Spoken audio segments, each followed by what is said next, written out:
All right. Welcome, everybody. Happy Friday. Once again, we're here for another installment of YouTube Live with none other than Mr. David Green himself. If you're hanging out with us here on a Friday night, that's pretty cool. I mean, that means you're pretty serious about building wealth. You're pretty serious about your goals and where you want to go. And so we are excited to have you here and on this ship with us. So yeah, thank you to Dominic Galinas saying excited for this one. So am I. Sal, the pal, is asking, what is this one about? What are we going to be talking about? Well, we're going to be talking about one of David's new books that he's in the process of writing right now, which is The Pillars to Building a Financial Fortress. And what is that, you might be asking? That includes offense, making money, defense, saving money, and then investing. And we're going to talk a little bit about all those topics and what goes into that, and some of the things that David has done in his past, some of the things I've done in my past to do well at budgeting. And it's actually something that David and I are focusing on right now in our own lives. Is we're still budgeting, we're still being frugal, we're still being aware of where our money goes every single month. And you don't hear that a ton in the real estate investing space. And so we're going to talk a little bit about what goes into all three of those strategies, and looking forward to it. Mickey's here and says hello. William McMurray's here. Just joined the mastermind. Welcome to the mastermind, William. Glad to have you there. And Jennifer gave us the woot here. And we got Greg Goki saying happy to be here. Good to see you. Ken said, hey, guys, good to see you here from Tampa. Glad you're here, hanging out late at night over there. David says, ni hao, hello, this is my first live. Oh, no, Javier, sorry. Javier, great to have you here. Awesome. Well, we are super excited about this. Dave, would you mind, first of all, you're dressed up today, man. Did you do that for the YouTube Live? Well, I could say yes. The reality is I've been fighting a cold ever since BPCon that's been pretty gnarly. So I'm going through these periods of like feverish being hot and then getting cold out of nowhere. So I may go from this to a tank top and then put this thing back on as we go through the recording, but I'll try to spare everybody the abundance of chest hair that would make itself known if I did go with the tank top. Guys, not only are we super excited to be here, we are so excited that I talked for about a 12-minute monologue before Kyle let me know that I did not hit go live. So you missed out on some fire. Well, actually, I'm assuming it's fire. Kyle, what did you think about what I was saying before we actually went live when I was trying to buy time? Oh, man, that was some of the best content you've ever put out. Nobody got to hear it. So we have to try to recap it. I'll never be able to get it back. It's like I'm an artist. Right? Yeah. Like, oh, I've lost the creative energy that I had tapped into, and it's too late now. By the way, before we get jumping into tonight's topic of financial independence, building wealth, building that financial fortress, I'm going to put a little banner here at the bottom of the screen that is going to go through. There it is right there. If you have a question specifically related to tonight's topic, which is, again, the defense side, right? That's the budgeting, saving money, finding room in your budget every single week, being smart with how you spend your money. The offense side, which is making money, side hustles, how to increase your income, how to increase your skills at work so that you become more value.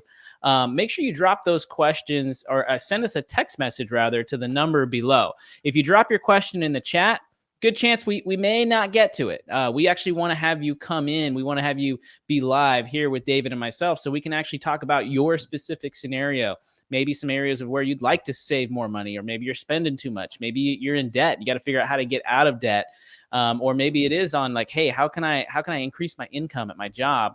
We want to be able to help you with all of that. So if you have that question, text the number to 833-777-0309. And we'll see if we can get you here live on the stream with David and myself. So that being said, David, would you mind just kind of laying out that framework of what you initially started to talk about the pillars and kind of why it's even relevant in today's economy and in today's world? Yeah. So remind me that we need to get back around to pillars, because I'm sure after I give this preceding monologue, I will forget where we were going with it. If you guys attended BPCon, they played a video where I was talking about real estate during the recession. And I was warning everyone, you're waiting for a crash that I don't see coming. I think we're going to print a bunch of money. We're going to have a lot of inflation. Assets prices are going to go up. This is an opportunity to buy that you shouldn't waste. And I was laughed at by some people. I was criticized by a lot of people. Some people were like mean, like David is bad for the real estate investing space. He's telling everyone to buy when we're clearly going to go into a depression. He's dangerous. Like, take this person out. And there's a lot of pressure on you when you're in my position because no one has a crystal ball. And I'll freely say I don't know what's going to happen. I just have a belief. And sometimes the belief is wishy-washy. It's like, I'm probably, here's what's going to happen. Other times that belief is very strong and your conviction is resounding. And in that case, I had a very strong conviction that we were going to see a lot of inflation. Well, I'm having just as strong of a conviction in a different direction. I'm seeing it. Yes, Dominic, exactly. David only wants you to buy because he's an agent or lender. Like, that's what everyone would say, right? That's the criticism that you get because I do run a real estate team and a mortgage company. But I was actually buying properties for myself when I was telling everyone they should be buying too. I'm not saying the market's going down. I will make sure I clarify what I think is going to happen on the market because I want you guys to get a good understanding of where I'm coming from. It's not as simple as going up or going down. Okay. I want to use the analogy that the US economy is much more like a human body than it is like a simplistic linear binary, an elevator that goes up or down. You can have your A1C count going in a good direction with your blood pressure going in a bad direction at the same time. Okay. You can be gaining weight but becoming healthier at the same time. Like, it's complicated in a sense, right? So when we're talking about the economy, you may hear me say this is a good time to buy, this is a bad time to buy, or this is something to be aware of. And if you're thinking very simplistic, like, I thought he said I was supposed to wait, and then the market takes off on you, I'm just warning you, you've got to ask better questions. You've got to look at it deeper if you want to understand what to do. So what's heavy on my heart is that I see in the near future, okay, I don't know the future, so it could be the next 10 years, but I don't think it will be. I'm guessing more the next 12 months, maybe the next 18 months of hard times financially. I think we're going to continue to raise rates. I think the government believes that it can slow or stop inflation by raising rates. I think that they're just misunderstanding economics. And before I make it sound like I think that I'm smarter than economists, I will say every economist disagrees on this. Economists, they're theorists, just like a lot of people don't understand that scientists are not all on the same page with a lot of things. Science is often theory in a lot of ways. And there's scientists that believe global warming is absolutely happening. There's scientists believe that it's not absolutely happening. There's lots of different takes on how to interpret data. Economics is the same thing.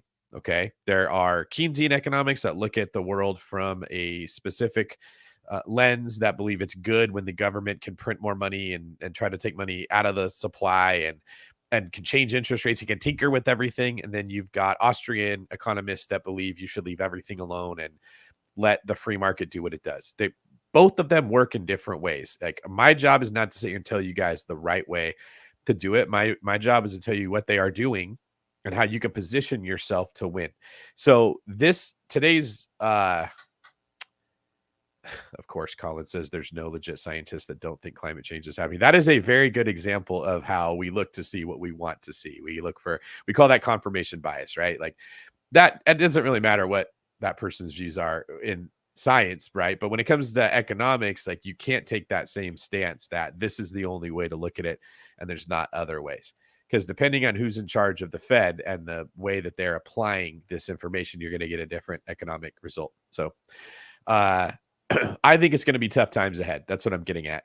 And that would not normally concern me as much as we've had 10 to 12 years of very easy times. Okay. So if you go from an easy regiment to a hard regiment, that's a shock. What's even more concerning is that I think most people are unaware that they've had it easy. They think that it's normal, that it's been so easy to make money like what we've been seeing. They think it's normal to have your entire economy shut down for 9 months during shelter in place or longer and not go into a depression from that. Like, that should have destroyed it'd be like having a body that you put in a coma for 9 months. You wouldn't expect that person to have been working during that time. If they were living paycheck to paycheck, you'd expect them to come out of that coma deep in debt with both medical bills and their normal bills that they weren't paying. Their mortgage had to happen. We came out of that. Not only were we not in debt, but we had extra money set aside. Like, it's because we're printing so much money, right?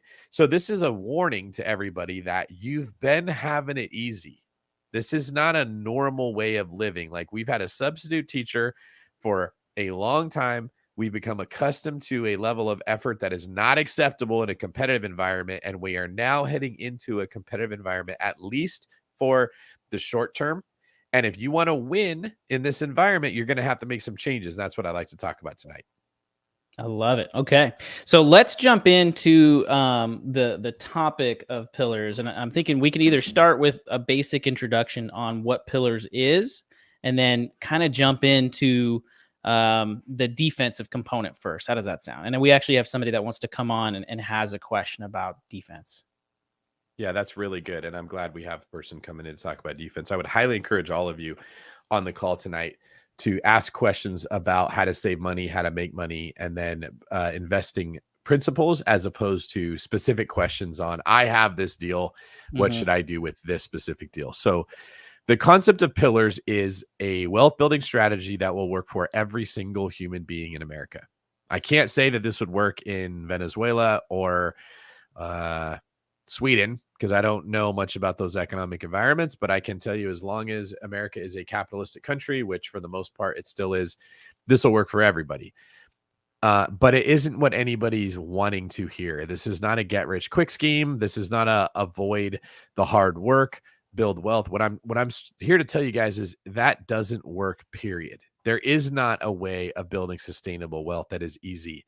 There's not a super cool strategy that someone's going to teach you that helps you avoid the grind. Okay. Like, we saw the people that tried to do that with NFTs. We all saw the 23-year-old that became a millionaire or through cryptocurrencies, and they all were really smart. And then we heard all the people talk about buying real estate in the metaverse, right? And how that was the way to go. And we all know these people that have lost their whole fortunes. Like, they built it on a castle of sand or on a foundation of sand. They built their castle on the wrong foundation. There's the way that I believe in wealth building that I think will work for everybody is like a stool with 3 legs, 3 pillars to it. And the reason that there's 3 is very important. Okay. Imagine, Kyle, if you were sitting on a unicycle and you're not moving, so you don't have momentum to help you. Okay. How difficult would it be to sit in place on that unicycle without moving? Without falling? Impossible. Why? And why is it impossible? Because you need to be moving in order to stay afloat. Like, momentum basically is if from a physics perspective, allows you to stay upright on an object where your balance is needed. You could go. The problem with the unicycle is you could fall to the left, the right, the front, or the back. You got 4 ways of balancing. It's incredibly difficult. So in this example, let's look at momentum like the Fed printing a bunch of money. You're on your unicycle, you're moving, it's great. The next thing you know, the printing press stops or interest rates go up or something kills your momentum, and now you got to balance yourself. If you've got one method of creating wealth, which is like one wheel, you are going to fall. Unless you're incredibly skilled in that one thing. Like, the level of being able to stand on a unicycle without moving, there's not a whole lot of people that are that good at that. Okay. Now let's add a second wheel. We've got a bicycle, but you're not moving. How difficult is it for you to balance on that bike? It's still difficult, but maybe not as difficult as the unicycle. Correct. And why is it still very difficult? Because there's no momentum. There's no movement. Yeah. And you're probably not going to fall front or back because you've got 2 wheels, but you could fall left or right. Okay. So you can probably stay on a bike a little longer without falling than a unicycle, but it's still too hard to balance. I could fall left, I could fall right because I've got 2 wheels. So if you've got a wealth building strategy that has 2 components to it, you're still probably going to fail. You just won't fail as fast. Okay. Now let's say I put you on a tricycle, but you don't move. How long can you sit on that tricycle before you fall? Forever. Exactly. And that's because we live in a 3-dimensional world. There's 3 different dimensions. You've got 3 wheels. You've got stability in every single one. This concept of 3 is very, very powerful. There's a verse in the Bible that says, I don't know the exact verse, or the exact description, but it's, you can break a cord with 2 strands, but if you put 3 interweaving strands, it's very difficult to break that cord. If you look at a stool, sitting on a stool that only has 2 pillars in it, two things to support it, you're going to fall unless you put a third point of contact where you grab the bar top. Okay. But if you're on a stool that has 3 pillars, you can sit without falling. The idea is if you want to build wealth and you're really good at one thing, like crypto, it will fall. Let's say you're really good at 2 things, like you can make money and you can save money. Well, if you don't learn how to invest it, you're not going to succeed. You're going to fall. You got to be good at all 3. Now, the beauty in this whole thing and the complexity is that investing is what's going to build your wealth to keep you ahead of inflation that's always eroding your money. But it is incredibly difficult to invest if you don't have money to invest. It's very hard to get money to invest if you're not good at making it. And if you're good at making it, but you're not good at keeping it, it doesn't do you any good. This is the rat race of most people. So this book, it comes up with a strategy that if you do everything well, you learn how to save money, you learn how to make money, and you learn how to invest it. You can't fail with wealth building. You can't, okay? But it's not easy. You can't just go out there and say, I'm going to buy NFTs and I'm going to make a bunch of money and I'm done and I get to retire at 24. Nothing in the world works that way. The people who have made their wealth that way never kept it. Right. So when you're asking about defense, this is the concept of saving money, but it goes so much deeper than just saving your money.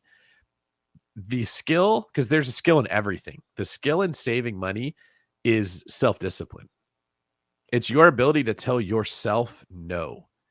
It's your ability to live by a budget, which is a predetermined plan of where your money's going to go. If you just enjoy, like we all know, if we just eat whatever food is in the house and we don't pay attention to what food we put in the house, does that usually go good or bad? What would you say, Kyle?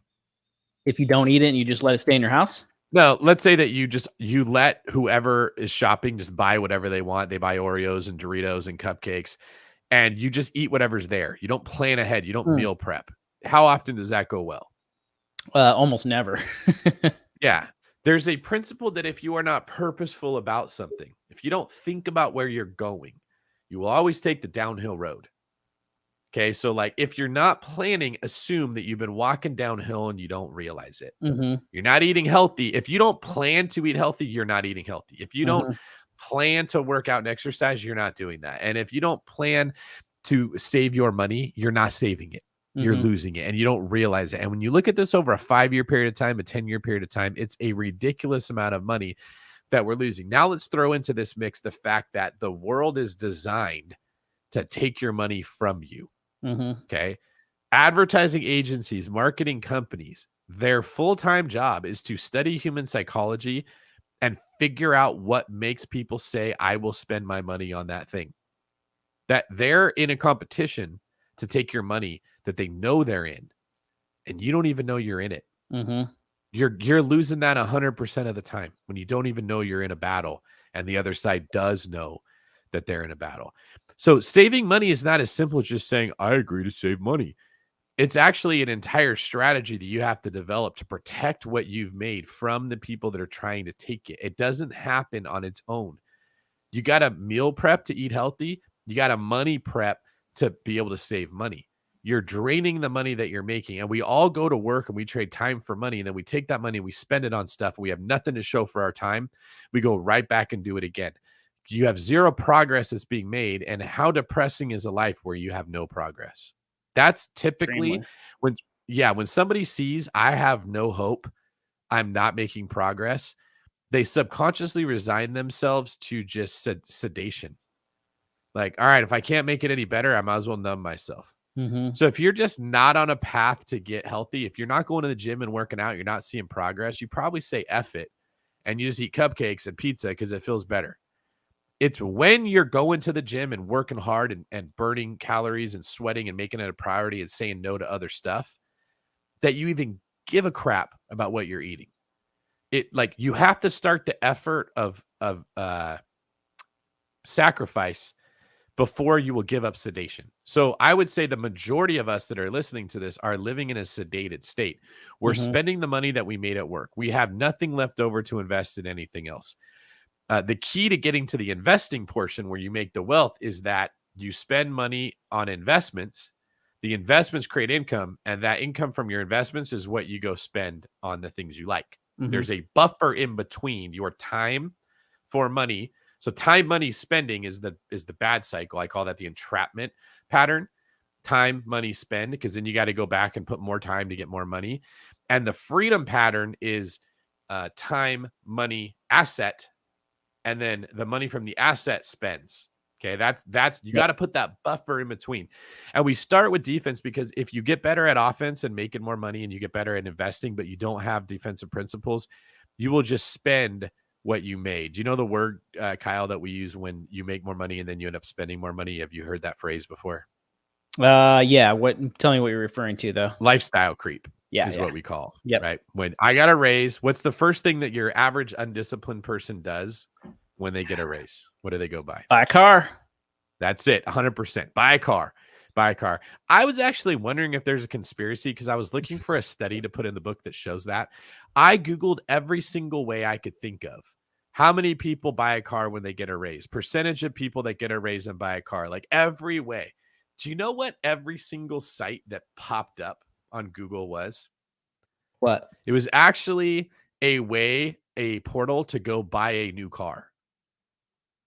I couldn't find anything in there where, like, you would think someone would have done a study at some point that would show when people get a raise, they go buy a car. We all know that's the first thing ever. We all know people that do it. I could not find one link that was like, here's a study that was done. And no matter how I phrased it, it was always low interest rates, buy a new car. When's Mhm. the best time to buy a car? Why you should buy a car right now? Like everything was in there. It was almost like, I don't know, the people who are paying for these ads don't want you asking that question because it's very obvious that's what everyone does is they go buy a car. That's Mhm. lifestyle creep. They get a Mhm. better car, they get a second car, right? Oh Then they yeah. start saying, I'm going to eat out. Now, part of the problem that I talk about in the book is that if you get a raise, Kyle, you make 10% a year more. Okay.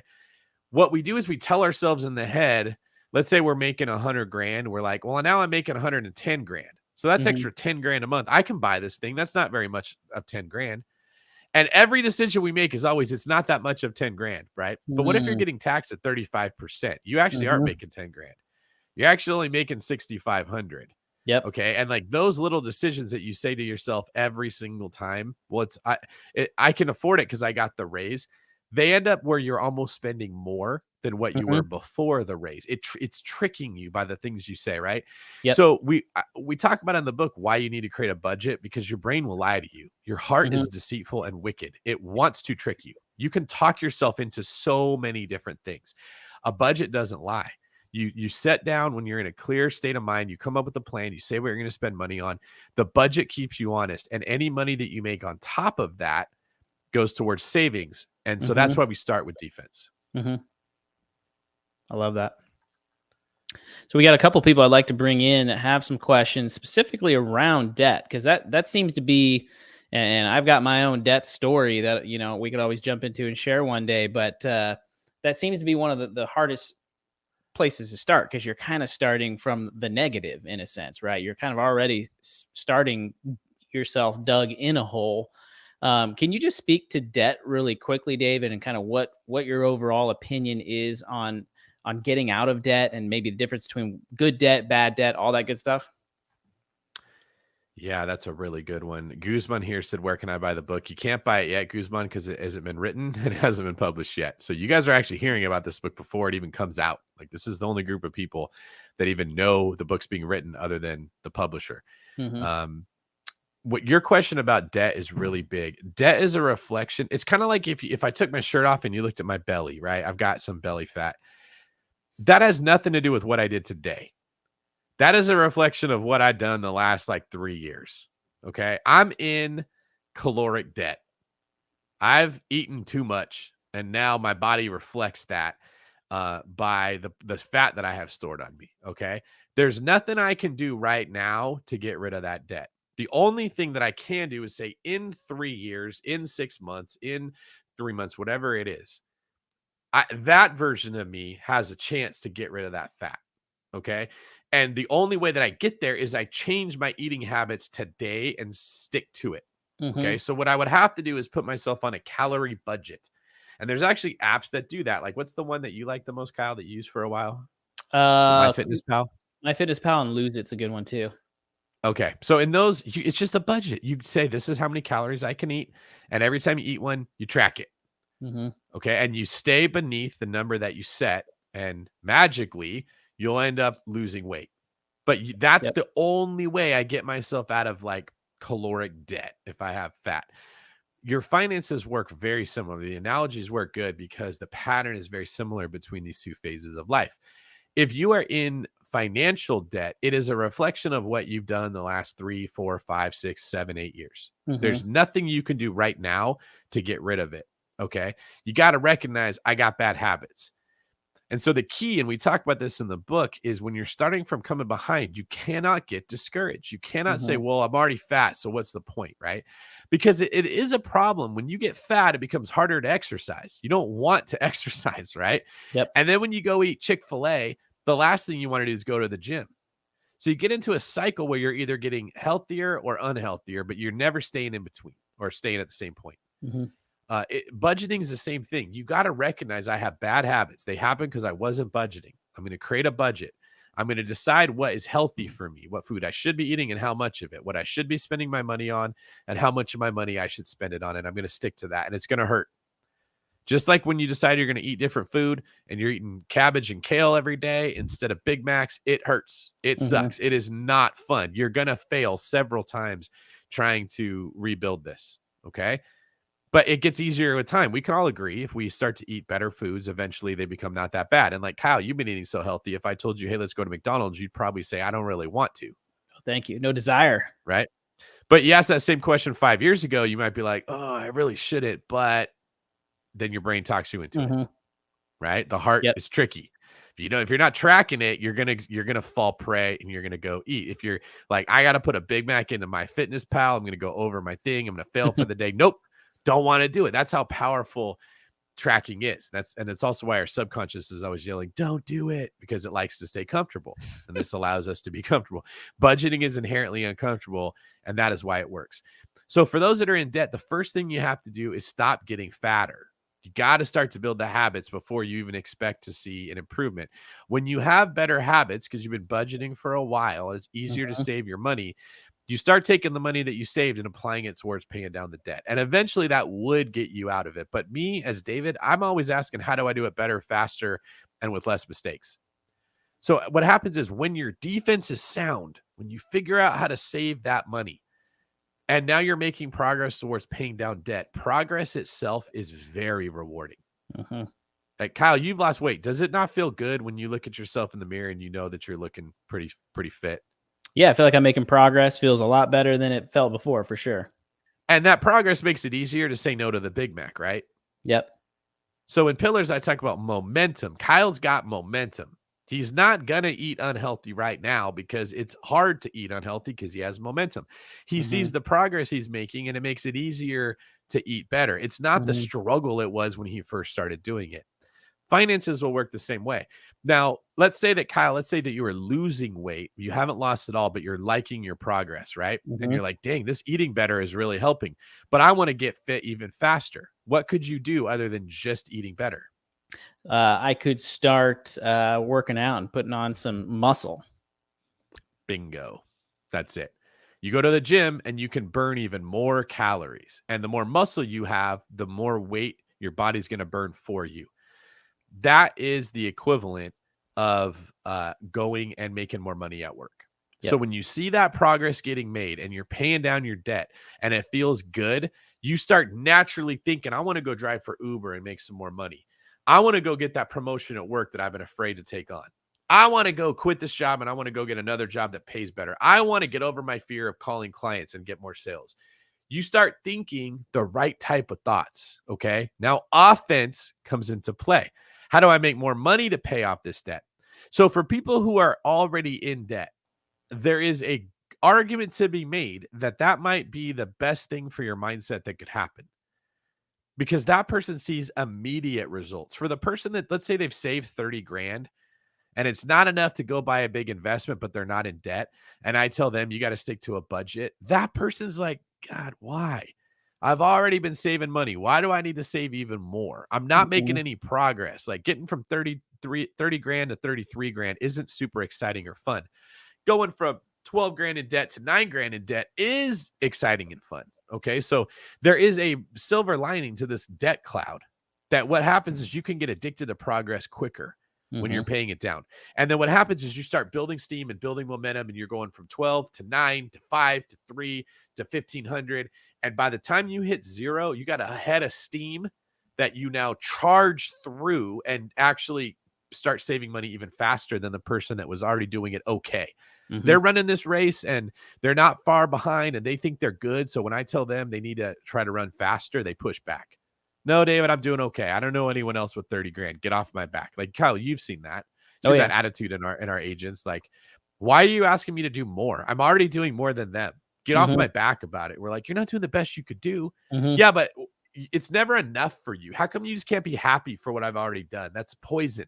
Because you're supposed to be running the race to the fastest of your ability, not other people's. Yep. So the people that are in debt know that they are in debt. They know that they have enough humility that they can see the truth. They know that they need to do better.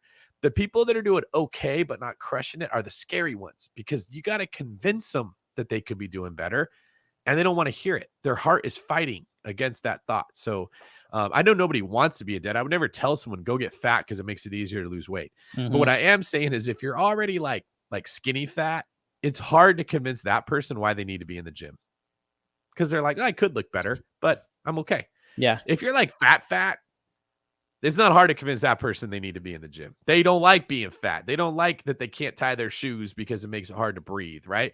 They don't feel good being around other people knowing that they're looking that way. They don't want to take their shirt off at the pool. Like, if you give that person the path to get out of fatness, they're likely to take it because they're feeling the consequences. So if you are financially fat, this might be a better fit for you. Fit is a pun there. I didn't mean to say it like that, like financially fit, a better fit.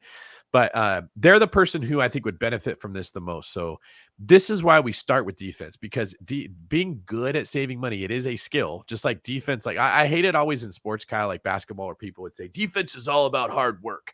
No, there's people that are just not good at it.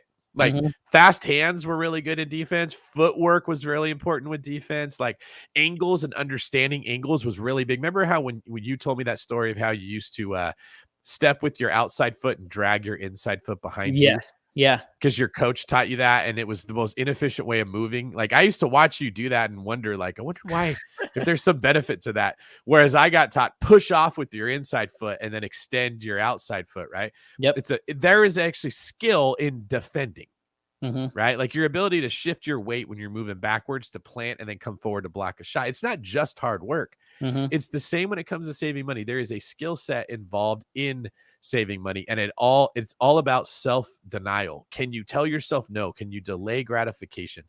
Do you have the vision, the guts to execute on sticking to a budget and building that skill? And that's why we start there. Because if I taught everyone how to double their income, they'd all just end up with nicer cars. Yeah. That's really good. Let's bring in Sal here along those lines. So Sal, he's got a question about his specific debt and his situation. What's going on, Sal? How you doing? How's it going, guys? We're doing great. Hey there. Welcome back. You've been here before, right? Yeah, I think it was 2-3 weeks ago. I was a little bummed out that the following week you guys didn't do one. I know you guys were busy. No worries. Well, welcome back. Would love to hear a little bit about your situation. So share with us what's going on. What's your question?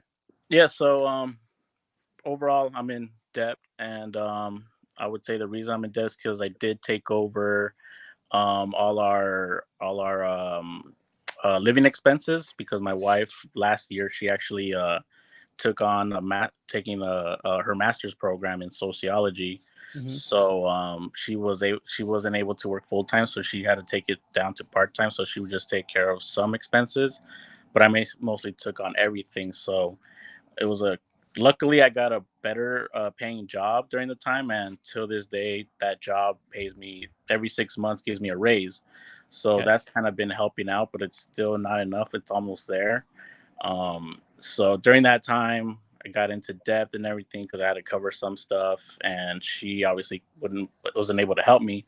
So I tried figuring out other ways to, do little side things here and there.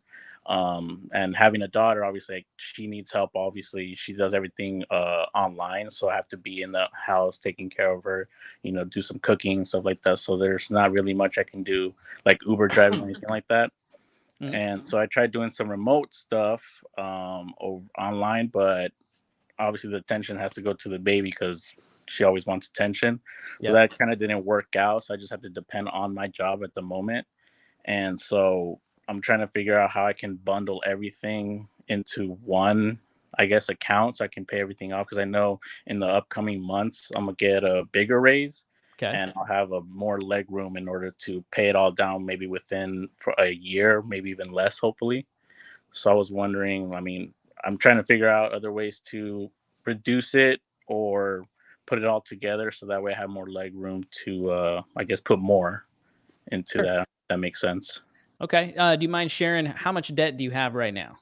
I did budget everything and took everything down, and we're looking at around like 30 to 35,000. Okay, so you got 35,000 in debt. How much are you currently making right now? Monthly, 3,800. That's gonna go. That's gonna go up in a couple months. And what's your minimum payment that you have to make every month on your loan payments? In total? Yeah. We're looking at roughly like around 1,800. Okay, so 1,800 a month going towards that 35,000. Is Mhm. that all credit card / consumer debt, or is any of that student loans, anything else? It's all mainly just consumer debt, basically, like groceries. I put it on credit cards and stuff like that. Gas, now that it went up, that kind of shot it up a bit in a way at certain times. So yeah, it's just mainly consumer. Okay? Are you still putting money on the credit cards, or have you stopped that completely? Occasionally, it's been less, but occasionally I have been putting. I'm not gonna lie. Okay, so my first recommendation would be to cut up the credit cards and get rid of them. Okay. Right? Don't allow yourself to go back to that. How does your monthly spending? Do you have any car payments or anything like that? I do have a car payment. It's funny. David earlier was talking about getting a new car after getting a new position. And at the time, I mean, I don't know. I guess it's an excuse, but the car that I had before had transmission issues. So instead of getting it fixed, because that was going to cost an arm and a leg at the time, I just ended up getting a new one, and it was a little less, but I did get a new car. So let me jump in. Kyle's, I'm still gonna let him go, but I just want to give an example of how our heart will lie to us, right? Maybe you did need a new car because the transition was bad. Okay. But when you bought that car, did you get the most economically responsible car you could, or did you splurge a little bit? No, they're both economically. My old one, and then my new one's also economically. So you didn't buy like an upgraded car or a nicer car than you needed when you got the new car?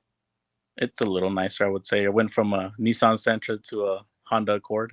Okay. So you could have got a Civic, right? Or you could have got a used Corolla or something. Yeah. So my point, if you phrase like I've always been saying, the questions we ask matter. Okay. And this is not me picking on you, because I do this all the time. This is me picking on human nature. Right. Okay. So nobody should take it serious. When we ask the question of, should I get a new car? My transmission is broken. The answer is always yes. When we ask the question of, I have to get a new car, what car should I get? Now we look at it a little bit differently. If we're budgeting, if we have a plan, if we're on it's kind of like saying, I'm hungry, I should eat. Okay. Yeah, you got to eat. So I went and bought a Big Mac because I had to eat. Well, yeah, you had to eat. But if you ask the question of what should I eat, you would have ended up with it. So have broccoli. What I'm getting at, yes, that's what I mean. When I say like defense is a skill, you got to be aware of the voices that are in your head or the feelings in your heart that are helping you to justify the thing that isn't good. And if you don't have an eating budget, I got to eat. I'm going to eat a Big Mac. If I have an eating budget, I got to eat. What should I eat? I want to eat broccoli, like Kyle said.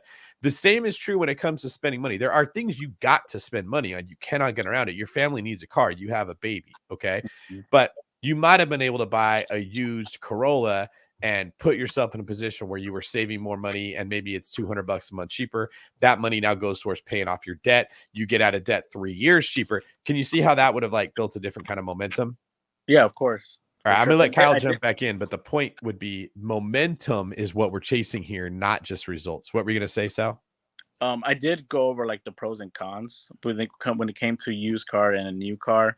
I only went with the new car only because I did have a baby, so I didn't want a used car to break down on me. I know there's reliable vehicles out there, so that was maybe an excuse that I also gave myself that didn't help as well. Mm-hmm. That's good. I'm glad good that to you hear. recognize that that's an excuse, right? Yeah. So that's part of it. That's what David's talking about. Is the first step is to change, to recognize. Like David writes this in his book. It's like Alcoholics Anonymous, right? Like the first step is to actually admit that you're an alcoholic, right? And don't be in denial. That's what you're doing is you're admitting, hey, I did make an excuse here, and it was a mindset issue, and you're going to fix it. So let me ask you this: part of that $35K, is any of that your car payment? No, I did not include it. I made sure how much was the car? How much do you have left on the car? At the moment, 26,000. $26,000. Fairly new. I just got it a year ago. Okay. Did you buy it brand new? It was a brand new car? It was before all this hectic stuff that happened, luckily. Yeah. Okay, so it's a 2021 Honda Accord. Okay. 2021. What's your monthly payment on that car? 510. Okay. So I would consider looking into potentially, what do you think you could sell the car for if you had to sell it? I did look at that recently, and the numbers, according to Kelly Blue Book, said 28. Okay. So you're not upside down on it. Yeah, I'm not upside down at the moment. Yeah. Okay. I would consider selling that car. Okay. And buying something. Do you have any cash saved up right now? No, unfortunately, I don't have anything. But you could potentially make $2,000 off of this car, right? I would consider buying a beater that is reliable, right? I still drive a Toyota 4Runner. I think it was manufactured in 2008, 285,000 miles on it. Still driving, knock on wood, right? Yeah. And that's all I do. So I would suggest you buy something and don't go back into debt over a car and get rid of that thing. Because if that frees up $500 a month, you just took a big chunk of that $1,800 right there. Right. And now you can still pay the $1,800 that you've been paying, but then throw that extra $500 on it and look at how quickly you're already starting to snowball. And we've only worked on one thing in your budget. Right. And David talks about the comfort and profitability spectrum. We've talked about it with our clients in house hacking. Driving a beater is not going to be as comfortable as driving in a Honda Accord, right? And just so you know, like when I was a kid, a Honda Accord was like my dream car. Just I don't know why I wanted one. That a couple of weeks ago. Yeah. So you got the Honda Accord, right? And it is comfortable, but you're not profitable, right? It doesn't help you get any closer to your goals. But if you've got a car that is a beater, okay, it's not very comfortable, but guess what? You're going to be way more profitable. You're going to be able to pay that off. And that's just one area. We could talk about the other areas of your budget and go a lot deeper. But I think one of the biggest steps for you is going to be considering selling that car. Selling that car. Got it. Okay. Keep going. What else you got, Sal? What's on your heart? Let's see. I did reduce some. So like, for instance, all my household is on nothing but, everything's streaming nowadays. So I did bump the internet when I first got moved here. It was like that gig service, so it's super expensive, but I ended up reducing it just because, so give me a little extra bucks to knock down that.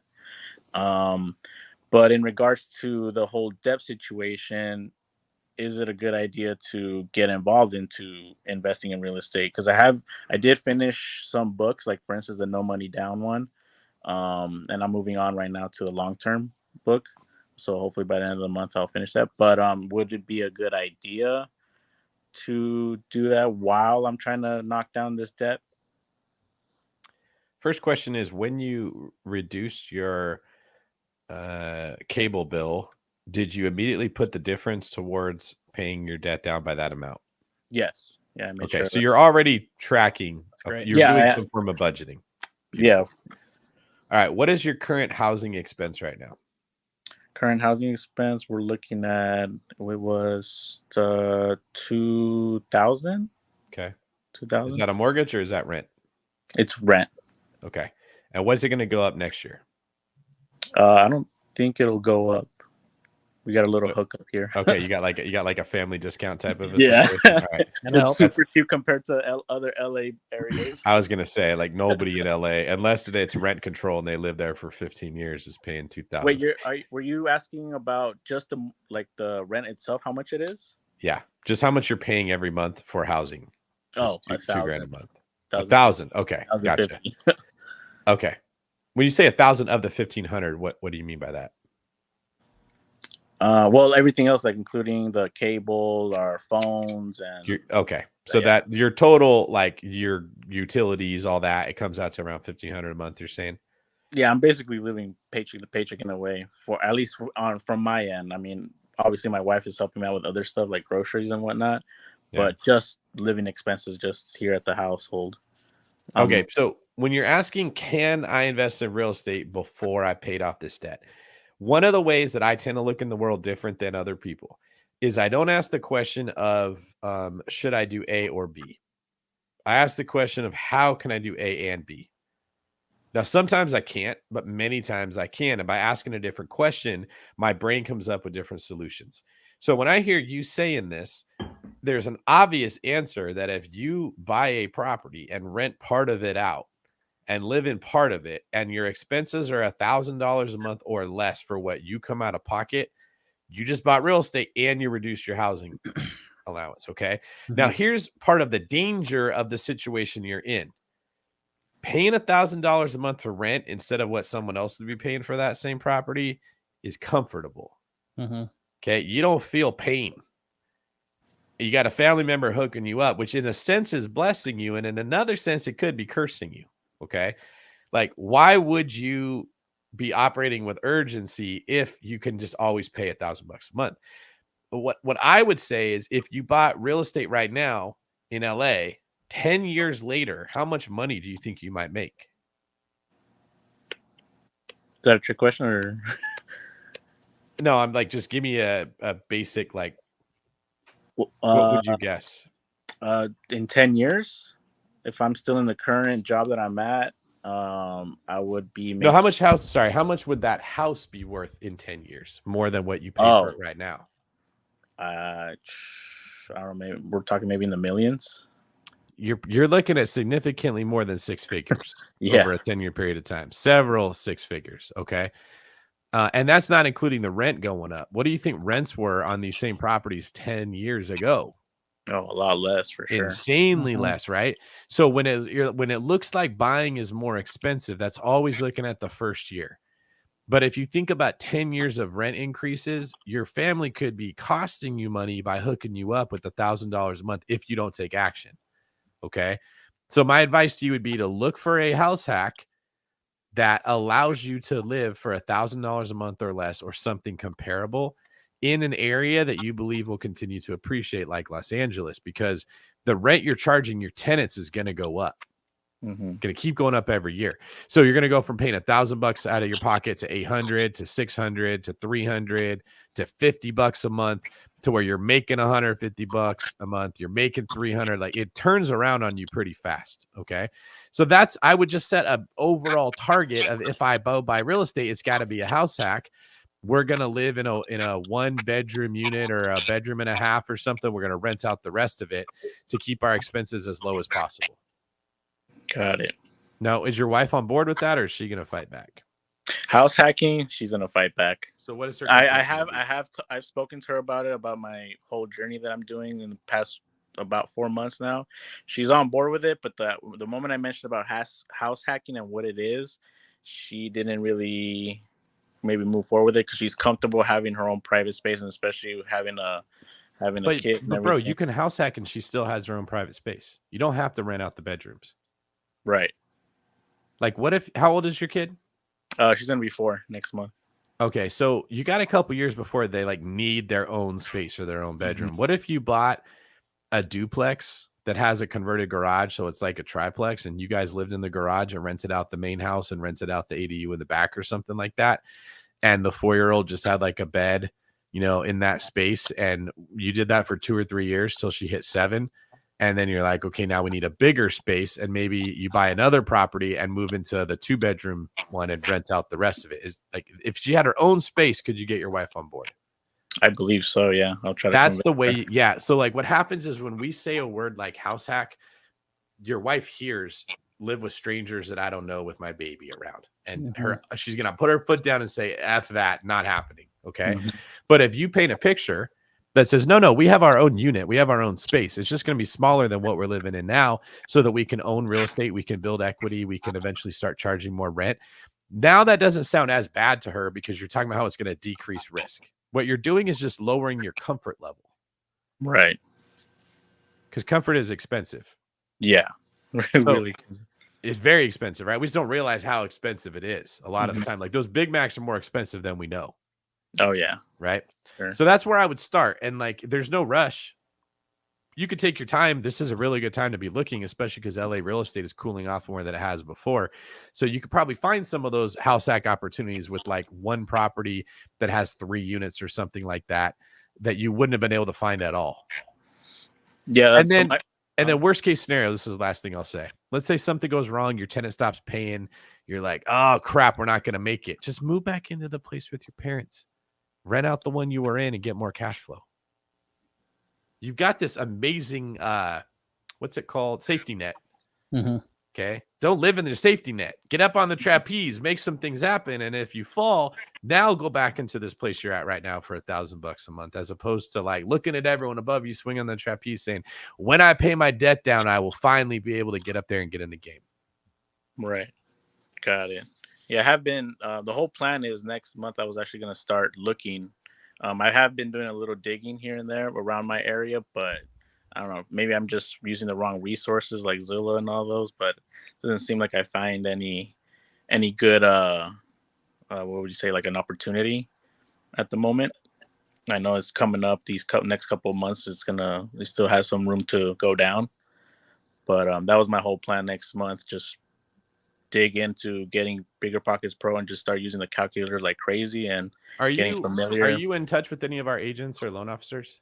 No, I feel like I'm not ready yet. That's the thing. I don't know, man. I would think if you talk to one of them, they could help you with a lot of the stuff you're thinking of. They can analyze them for you. You tell them what you're looking for. They could go find properties that could potentially work. So even if you don't buy one, you would get a feel for like, oh, this is what it would look like. And you'd be able to possibly run that by your wife. Sorry. What was that? I got cut off. I was saying, if you get with one of our agents on our team, you don't need to be ready. Like we get you pre-approved so we can even find out what price range are you in. And then they give you some examples of what properties you could be looking at so you could get a picture, a vision to share with your wife. Did we lose you again? Did we lose you? It was cutting off. Sorry. No sweat, man. We'll handle that with the email, right? So Kyle, what's the best email for him to send something to so that we can spell out a plan?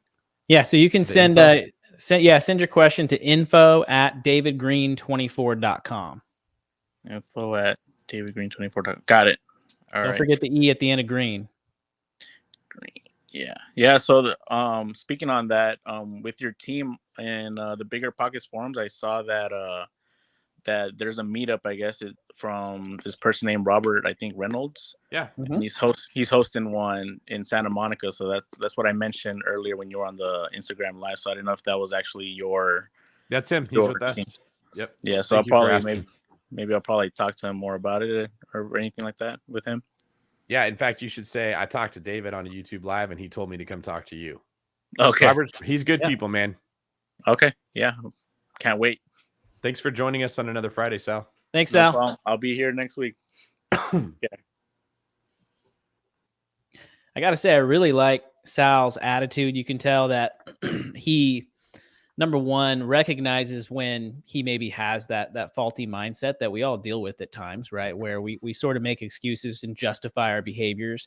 What I like about it is that after the fact, he's able to look back and say, you know what, that wasn't the best decision. I kind of made an excuse and I want to change that moving forward.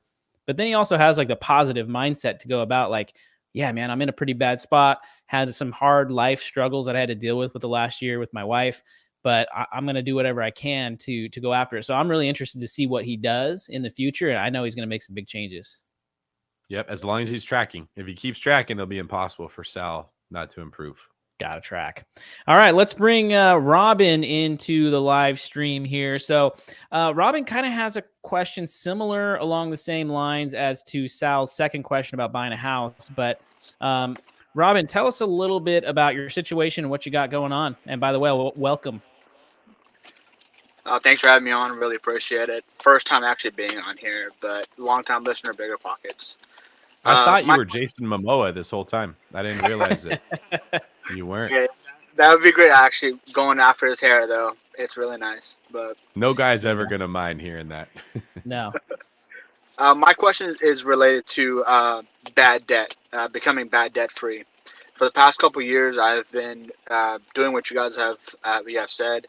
I've gotten promotion. I've got raises at work. I've done everything on that side. I'm also getting my realtor's license, but as well on top of that, buying properties. But my the question is based on the next coming up year, which is we're gonna be a lot of price gouging is gonna happen, and we're gonna buying opportunity is gonna happen. A couple months ago, I paid off a personal loan of mine that I had from a year and a half ago. But now I realize I could have used that money to buy another property, like a house hack. It was an amazing opportunity. I could have done it, but because I decided to pay off the personal loan that I had, I couldn't move forward with another opportunity. And I want to continue to buy investment properties as I have been, but I really also want to be debt free as well. I did some of the math. If I were to become debt free in the first quarter of next year, I would be increased my monthly take home to about $2,000 a month. But that required me to put off investing properties by focusing solely on just paying off the bad debt that I have, the car, the home improvement loan, or whatever have you, things like that. I just need some guidance on what should I do, because this is a prime example of me paying off debt and then having basically could not buy the next property because I paid off debt. All right, here's a question I'm going to ask you. Would buying, if paying off bad debt is the goal, which it should be, would buying real estate help you do that faster, or would it slow you down? It would. I can get it done in the beginning of next year, compared to a cash flow that I get on my investment properties, which will take me a couple of years.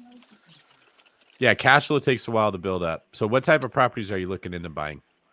Right now I have a house hack, my first one. It was a duplex, and then I bought another townhome, and then now I'm looking for another single family. Can you buy a single family? Like, what area are you looking in, by the way? I'm in Washington, outside of Seattle. Like Kirkland? Down a little bit more down South Seattle. Yeah. Okay. That area is slowed quite a bit, which is why you're able to get in and buy, but you see how fast it appreciates when it does, right? Yep. All right. Can you set a search? And by the way, do you have an agent you really like? No, I don't. I'm actually getting my license, so I can't be my own realtor. That's okay. So when you get your own license, make sure you reach out to us and we'll connect you with the one brokerage and we can get you approved and we can help your clients.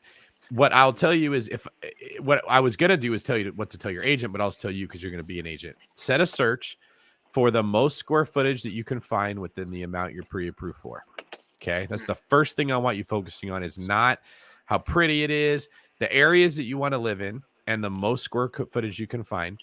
And then start on the list and work your way down and look in the confidential remarks. So when you're an agent, you have access to confidential remarks that other agents will tell the agents looking at the home that are not visible to the public on Zillow or Realtor.com. And you're looking for it to say something like unpermitted square footage not included in tax assessor's records, bonus room, basement, like anything that house is even bigger than what it's saying. Because when you put the search together, oftentimes the agents will say, well, the tax assessor's office says it's 2,200 square feet. And I don't want to get in trouble, so I'm going to report that. But there's another 600 square feet in the basement that they're not including. Okay.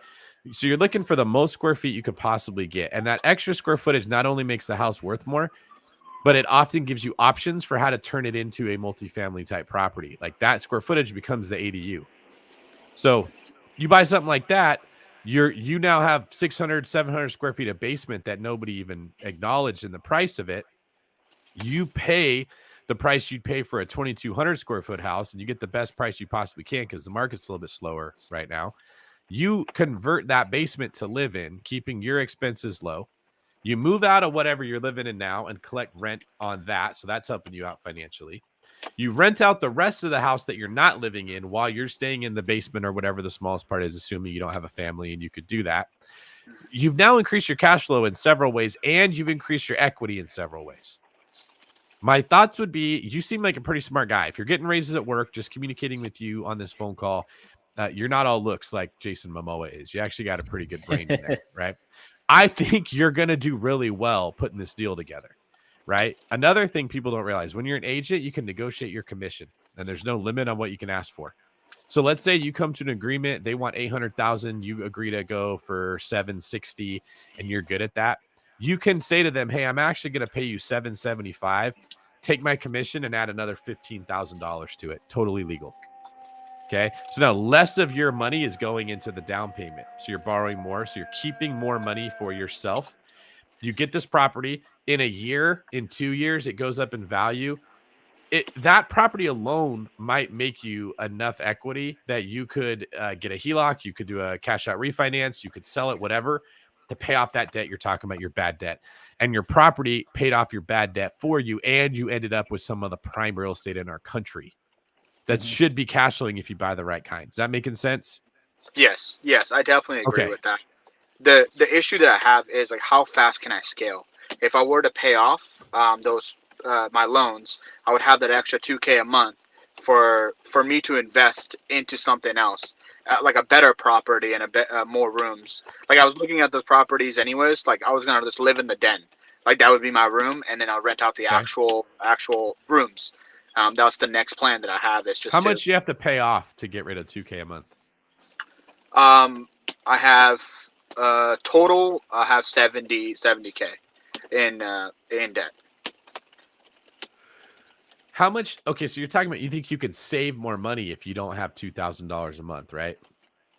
Yeah, I could save more money a month. Yes.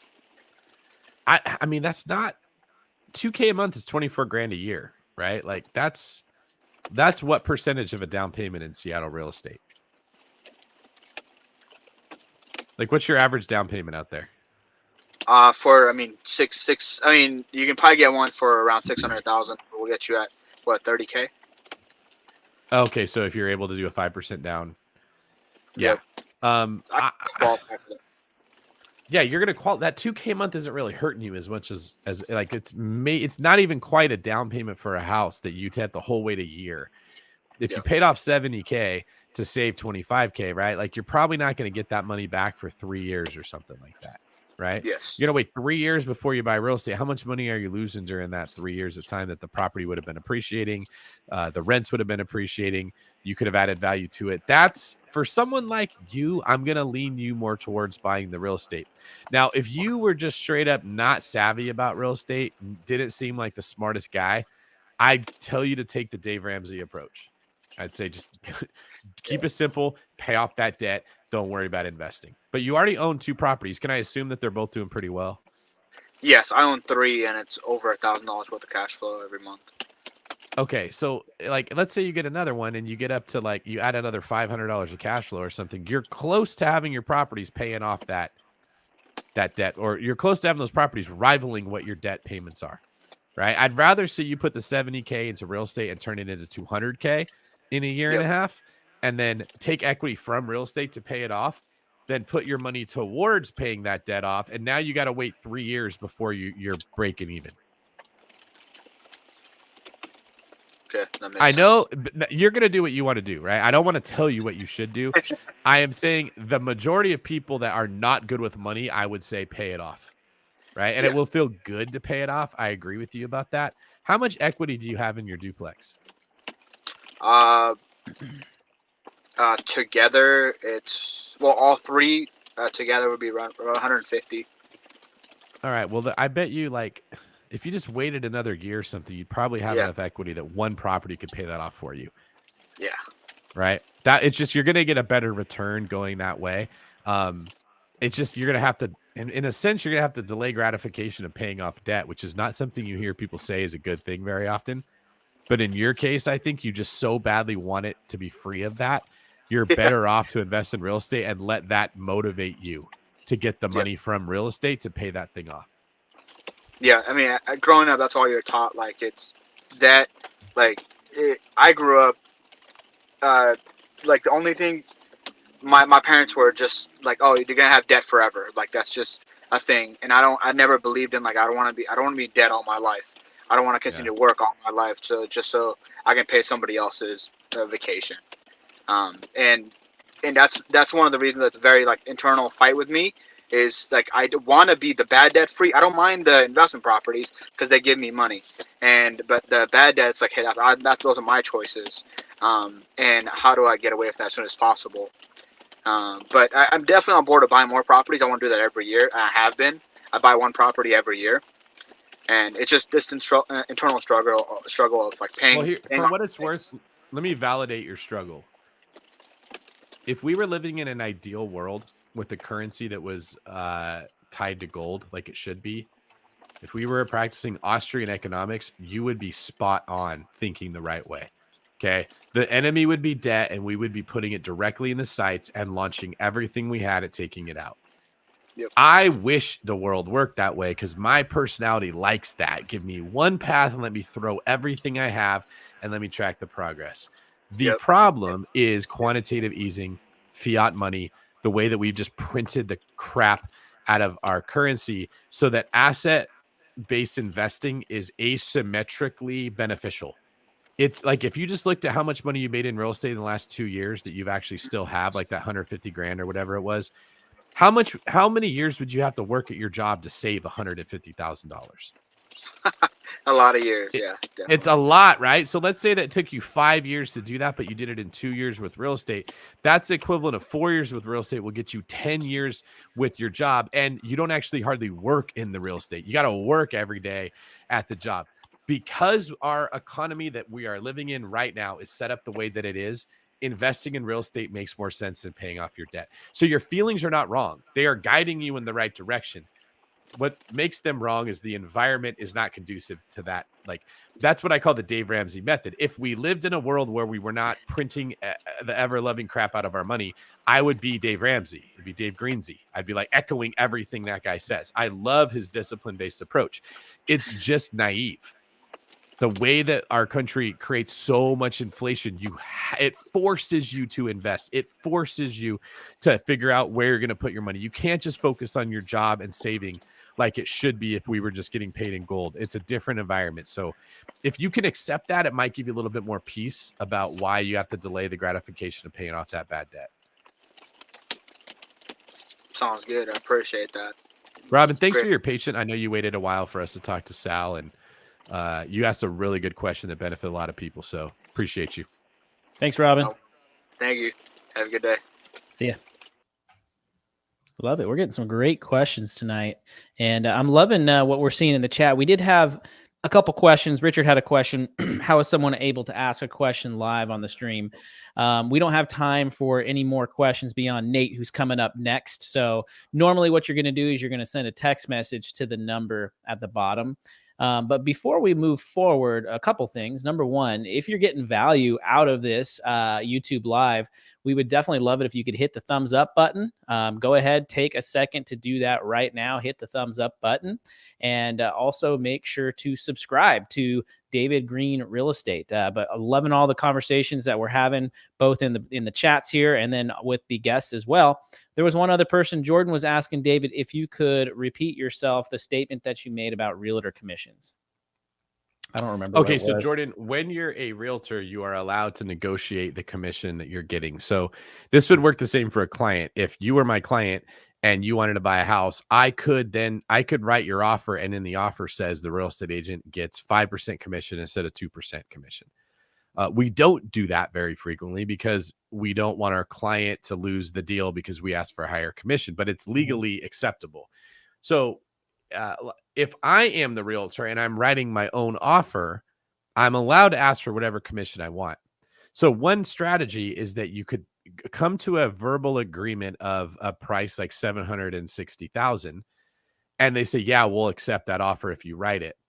And then write an offer that instead of says 760 as the purchase price, says 775 as the purchase price, with an extra $15,000 going towards the realtor commission, which happens to be you. So you pay more for the house, but what that means is that you borrow more money from the lender.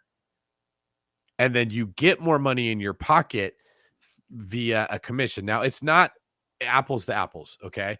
Because like the lender's not funding 100% of that extra 15,000, right? If you're putting 5% down, they're funding 95% of that. There's always the technical person that likes to point that out. And you do pay taxes on the commission that you earn, but the principle is still the same. You can ask for more in closing costs. You can ask for more in a commission to put more money in your pocket. And the sellers often don't care. They like the higher purchase price. Even though they're keeping the same money in their pocket, they get to brag to their friends that their house sold for more. So that's just a creative way that if you're a realtor, you can figure out a way to keep more capital so you can buy more real estate. Or maybe you just take that 15 grand and dump it back into the house. You bought something for under market value because it was ugly as hell. And then you take that 15 grand and upgrade the kitchen. And now you paid 775, but now the house is worth 845 because you upgraded the kitchen. That 15 grand that you got that you put back into it gave you a return of like 4 or 5x. Did I do a good job there, Kyle, explaining that? Yeah, very well. All right. Last but not least, let's go ahead and Richard asked another question regarding submitting questions. So is it first come, first serve? It sort of is, but that being said too, the question has to be in alignment with what we're talking about. So if we're talking about debt one day, then it's got to kind of be related around debt. It can't be about creative financing for a specific deal or something like that. So it really just depends on where you're at and what we're working on that week. So, all right, last but not least, we're going to bring in Nate here. He's got one last question about the defensive strategy and his specific scenario, and looking forward to it. Welcome to the live stream here, Nate. Would love to hear what's going on. Yeah, thanks, guys. So I guess my question is, when you get to a point where you feel like you're almost over leveraged, how do you kind of, pivot and make sure that what steps you should take so you kind of get that leverage away from you? Just because in the last year, I bought with partners, 2 fourplexes and then 2 duplexes and then a commercial building. And then in order to get into that commercial building, I had to, because I was out of cash, I had to I got a private loan for $125,000 for a year. And then, and then I also have student loans of about $18,000. And then I'm also buying into the management company that I'm part owner of as well. So that's about $15,000 a quarter. So I sell real estate, so I'm a realtor as well. So like last year, I made pretty good money, but at the same time, now the market's slowed a little bit. I'm still selling stuff, but I guess I'm just wondering, like, I'm a little anxious about how much I have out there, with all my expenses that I have going on. I feel like my expenses total about like $10,000 a month. And so now I'm just like, okay, what should I do to try and get that back? But all of these have been like really good deals. So that's why I didn't want to pass them by. And I got a lot of built-in equity on, the majority of these. So I guess I was just kind of looking for your guys' insight for what you recommend when somebody's a little bit more over leveraged. I haven't really had, I don't think, besides probably going out to eat a little too much, is I haven't, had the lifestyle creep. Like I still drive, a Ford Fiesta, my window doesn't work. My radio doesn't work. So I haven't done that. Yeah. You're not even splurging on sleeves. So it's just it's more so just splurge. I mean, just investing in real estate. Every time I get money, it's just okay, a deal comes up. And so, I don't know. I guess I'm just trying to figure out if you get to a point where you're a little bit too leveraged, how do you kind of, how do you work that out? And also, but at the same time, I don't want to think too small, because I, listen to the Bigger Pockets podcast a lot and hear about all these other investors doing so well and growing. And I want to continue on that growth mindset. So yeah, that's kind of where I'm at. All right. I'm going to give you advice along the same vein of what the great Morpheus told Neo shortly after he was unplugged. You've got to free your mind, Neo. You're asking very good questions here, Nate. There's nothing wrong with what you're saying. I know that I could just give you a tactical answer, and there is one there, but I never like to do that. I like to stretch your brain before I give you the relief of the tactical answer. So here's the first thing I want to say. Leverage is not risky. That's my like, people are going to take that one thing and then misquote me and go get canceled because I just said it. Okay. Leverage, the amount of money you got to pay every month is what's risky. Okay. So you could tell me, David, I owe $18,000 in student loans, $125,000 private loan, but I'm making $9,000 a month in profit from these investments. And I'd be like, well, then who cares? That leverage isn't bad at all. The risk comes in your ability to repay that debt. That's what's behind your concern here. And I'm sure the economy getting slower, and you see it happening, and you and I are both in businesses that are very sensitive to that. I'm feeling the same emotions as you. Like, people don't realize that I am still susceptible to fear like everybody else. So we were charging along, having great years. This year wasn't as great as years before. We've had some leadership changes with the real estate team. The economy got really bad, and this happened right after I bought 18 houses at one time.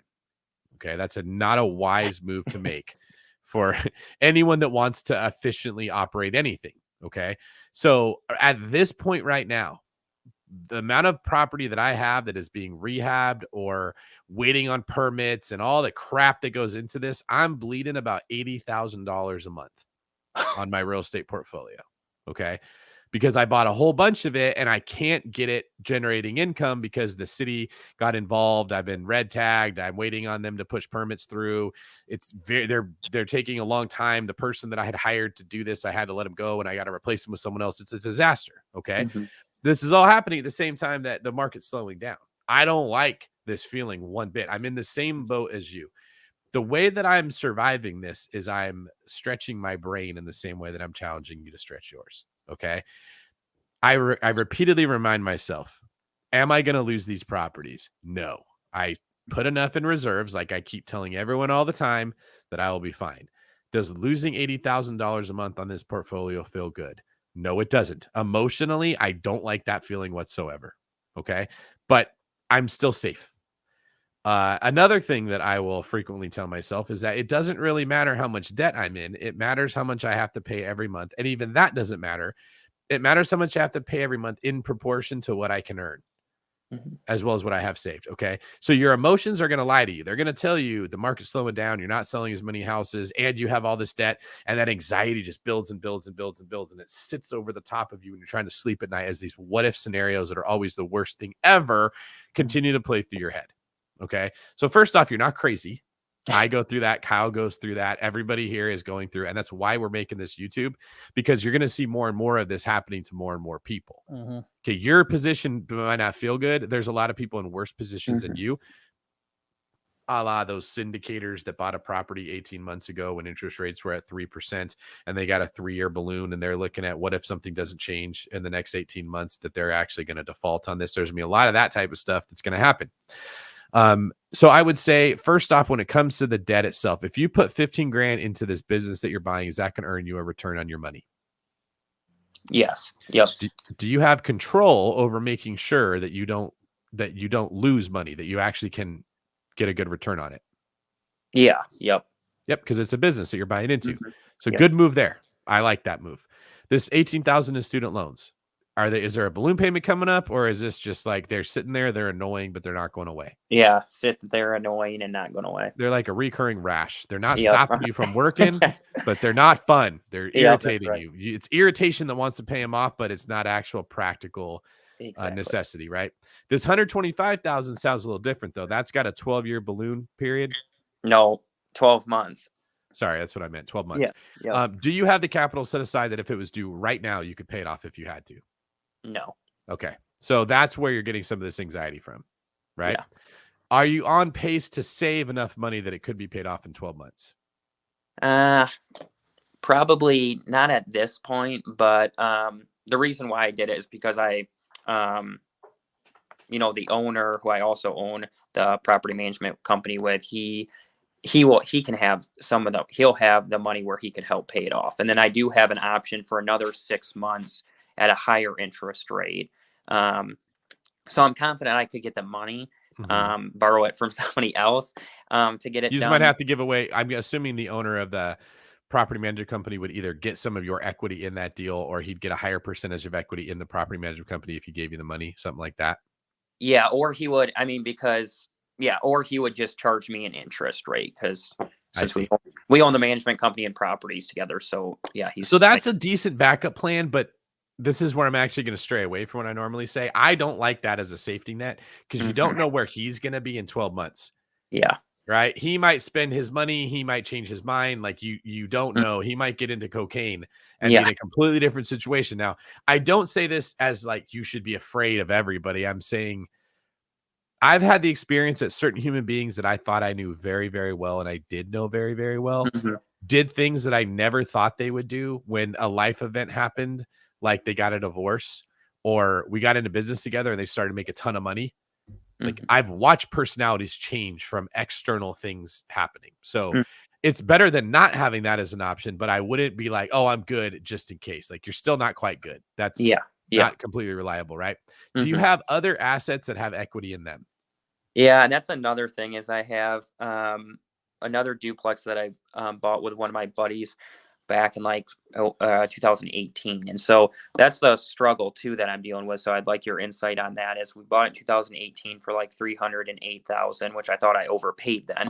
But anyways, now it's probably worth I could probably sell it for like $440 or so. So we would each have about like $50,000 to $60,000 in equity after, commissions and all of that, or give or take a little bit.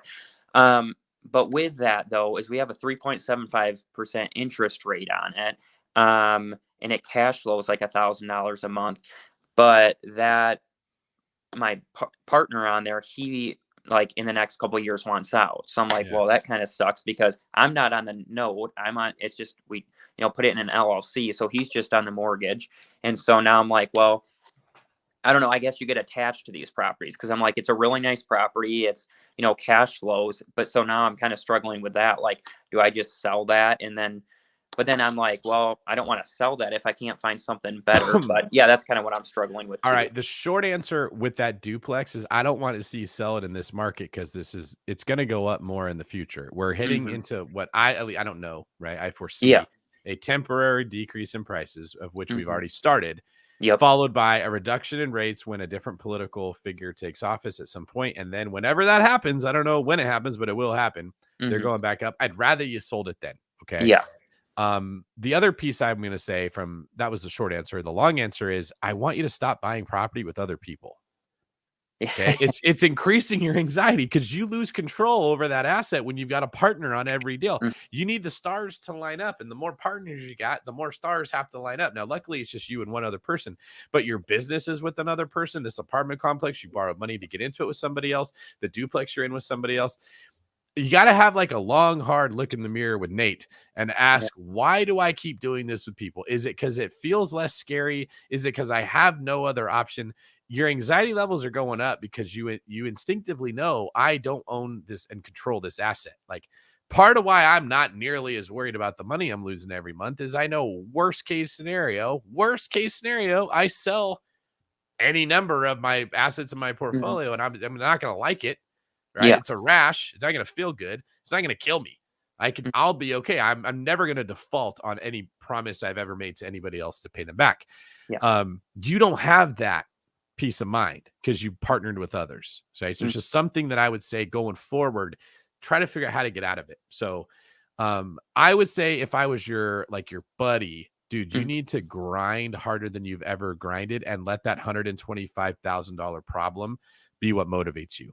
When you're like, I'll just wait for my phone to ring and help a client instead of making phone calls, put a thing that shows like 125 in your office that's staring at you every day, right? Yeah. Look for how you can use that to increase your offense. Because what's happening is your competition is freaking out right now. Mhm. And they're going to be telling clients like, I don't know what to do. If you're the calm, cool head in this environment, you're going to get guys like me that are looking to buy.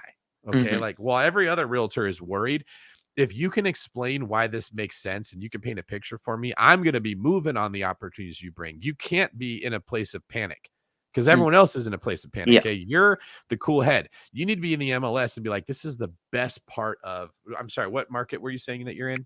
I'm in Michigan, so I'm in West Michigan. Like Grand Rapids is probably the city close. All right. So this is the best part of Grand Rapids. Mhm. Stuff never comes for sale here. You got an opportunity to buy this at 80% of what it was selling for at the peak. I think we can get it at 74% of what it was selling at the peak. Do I have your permission to write an offer and start negotiations with the agent? We'll see what I come up with. Like, that kind of boldness is really good in this market. And if you let that $125,000 problem motivate you, you'll find yourself doing that more often. That sounds good. Now, and again, if you want to decrease that anxiety, get out of these partnerships. They're not where you want to be. And I don't want to sound like I'm anti-partner, because for the right people, it can be good. I Mhm. will say every situation where I am structured as the only owner and I have people that are involved in it, I can share revenue with them. Mhm. Okay. And it's beautiful because they have none of the risk, but they get the upside. The pressure's on my shoulders. And Mhm. I don't have to worry about them having a different vision for how to run the company. Right. Or them being like, oh, I'm going through divorce. I need $80,000 for legal bills. I'm like, I don't want to sell the house right now. This is the wrong time to sell. Right. And the people that I am partners with, I frequently butt heads with. Right. I want to go this way. They want to go that way. And now we're burning energy fighting against each other instead of pushing in the right direction. I'd rather be the owner and let them get behind me and follow where I'm going so that we're not burning energy, as opposed to be having this conflict of like what we're going to do. So I know that doesn't help you now, but I am saying going forward, like, try to break that pattern. And as far as what will help you now, make more money. Don't worry about your student loans. Mhm. Look for how you grow the property management business. Let that drive you to bring more clients in there so that you're making more money, and maybe get an SBA loan at a certain point if that company's doing better, which could pay down a good chunk of this 125,000. You could save up the rest of it. You finally get that off your back and you can start over building it up the right way. No, that sounds good. Do you currently have a spreadsheet where you track all your different assets? Yeah. Yep. Dude, that helps me so much. If I see every property I have, every business that I own, and I understand they're an asset, most assets can be leveraged in one shape or another. And you don't think about how you could do it if you're not looking at it. Yeah. Right. So you might not have even considered that building your property management company, increasing the revenue, increasing the profit, would be an asset that you could borrow against with a pretty good loan to pay. It wouldn't have even popped in your head. When you're tracking it all, that stuff will start to make itself known. You'll see angles that you weren't seeing before. Yeah. No, that sounds good. Yeah, I do. I mean, the biggest thing is I've realized this more and more is because when I was, looking to get some cash to invest in this other building, I'm just like, oh, maybe I can, get a HELOC or whatever on this, or a line on one of the duplexes. And it's like, well, my buddy doesn't want to do that. So it's like, I'm stuck. So yeah, it does definitely make sense to, I've gotten into partnerships, and the majority of them have gone well, but my end game on the one duplex was to hold it for 25 years, 30 years, or, my partner, the business partner wants out, and it's only been a couple years. So yeah, no, that definitely does make sense. Well, you got into real estate investing because you wanted a better life. Fair? Yeah. Our quality of life is largely determined by the emotional state we're in every day. Is that also fair? Yeah. Right. So when everything's going well and we see that we're increasing our net worth and we're increasing our cash flow and we're paying down our debt, it creates an emotional state that feels good and we really like it. When we get into a period of time that's rough, it doesn't feel good, but it doesn't kill us if we've got a lot of money in reserves and we're well prepared.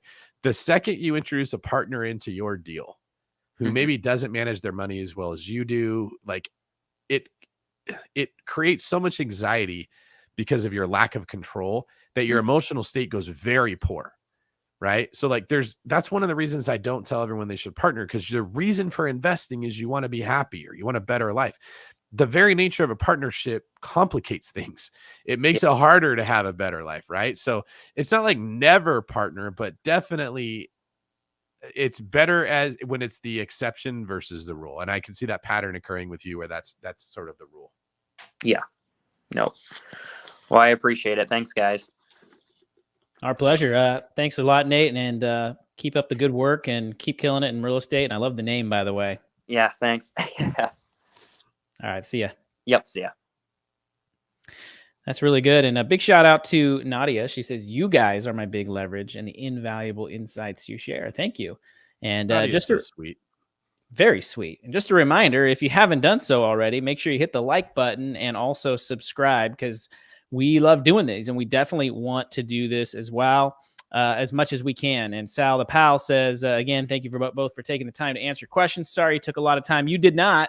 He's motivated and appreciates us both. We're excited to see what you do, Sal. And make sure you go and say hello to Robert at the meetup as well. Sorry, Crane. You are. But you know what? You can hit the rewind button and you can watch it. So, Sue, good to see you again. We love you as always, Sue. You're the best. And thank you. But yeah, any parting words of wisdom here, David, you want to leave everybody before going into the weekend? Yeah, it's the idea that wealth building is independent of self-improvement is just a lie, and don't ever buy into it. Everything else in life works different than that. Okay. There's not a thing in the world that you could say, I want to get really good at anything hard. Fitness, a martial art, your vocation, being a parent, like whatever it is, it's going to be hard to do it well. Right.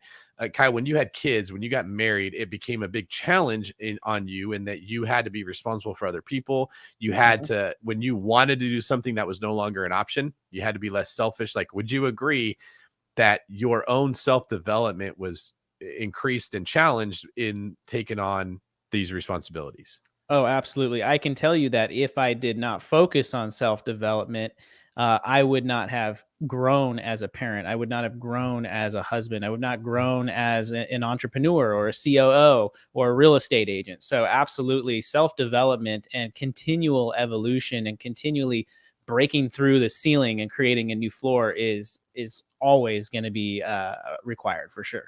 And if someone had said to you, hey, you don't have to actually like be a leader to your kids. All you have to do is be there to tuck them in every night. And if you do that one thing, you'll end up with happy kids that crush it in the world, and you don't have to worry about how they turn out. Would you have believed them? No, that would sound like a lie to me. It's a lie. It has to be a lie. Okay. Yeah. I don't know why, when it comes to money, we think that we can avoid taking the same actions that everybody has to take in every other area of life. Okay. Yep. You're a traveling nurse and you got to go work 12-hour shifts, and it's incredibly demanding.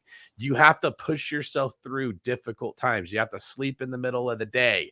You have to deal with patients that are angry at you and families that are at a high stress environment. And when you want to just scream, you got to put their needs first. That's going to challenge you.